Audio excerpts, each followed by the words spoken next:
Sidang kasus korupsi laptop yang melibatkan mantan Menteri Pendidikan dan Kebudayaan Nadiem Makarim kembali ditunda.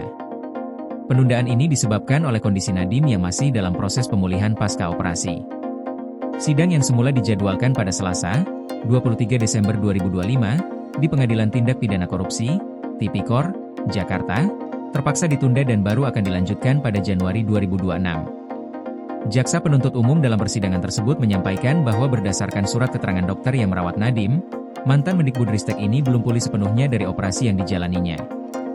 Dokter yang menangani Nadiem mengonfirmasi bahwa pasca operasi tersebut, Nadiem harus menjalani istirahat total selama 21 hari. Dengan demikian, Nadiem diperkirakan baru bisa hadir di persidangan pada tanggal 2 Januari 2026, yang bertepatan dengan waktu pulihnya dari operasi. Jadi, sesuai dengan keterangan dokter, terdakwa masih dalam keadaan sakit dan tidak dapat hadir di persidangan. Pasca operasi, terdakwa diperkirakan baru pulih sekitar 21 hari setelah tanggal operasi, kata jaksa dalam persidangan. Sebelumnya, sidang pembacaan dakwaan terhadap Nadiem juga sempat ditunda pada Senin, 16 Desember 2025, karena Nadiem masih dalam masa pemulihan setelah menjalani perawatan intensif di rumah sakit.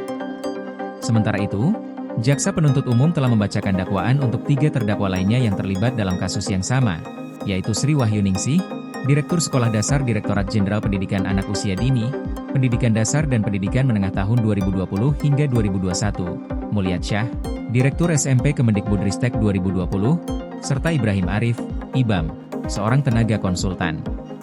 Dalam kasus ini, jaksa menyatakan bahwa kerugian negara yang ditimbulkan mencapai 2,1 triliun rupiah.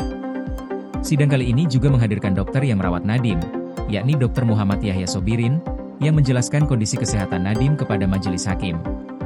Dr. Yahya mengungkapkan bahwa pada 9 Desember 2025, Nadiem mengalami pendarahan dan setelah menjalani pemeriksaan, ia diberikan rekomendasi untuk dirawat di rumah sakit untuk penanganan lebih lanjut.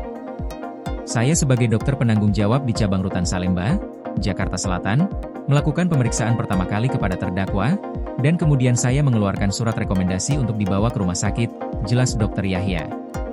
Hakim dalam persidangan menanyakan lebih lanjut mengenai kondisi Nadiem dan rekomendasi untuk istirahat selama 21 hari pasca operasi. Dr. Yahya dengan tegas menjawab bahwa istirahat selama 21 hari adalah rekomendasi medis untuk memastikan Nadiem dapat pulih sepenuhnya dan siap untuk kembali ke persidangan.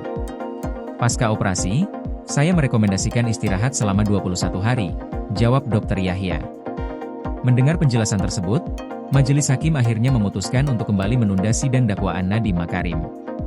Sidang dijadwalkan kembali pada Senin, 5 Januari 2026. Hakim berharap dengan penundaan ini, Nadiem dapat menjalani masa perawatan dengan baik dan kembali sehat untuk menghadiri persidangan. Kita akan memberikan kesempatan bagi terdakwa untuk Koordinasi PLN dengan TNGL jelang Hari Kesaktian Pancasila, listrik terbangun, alam tetap lestari. Panen perdana garam Aceh. PLN hadirkan energi untuk UMKM di momen menyambut Hari Kesaktian Pancasila.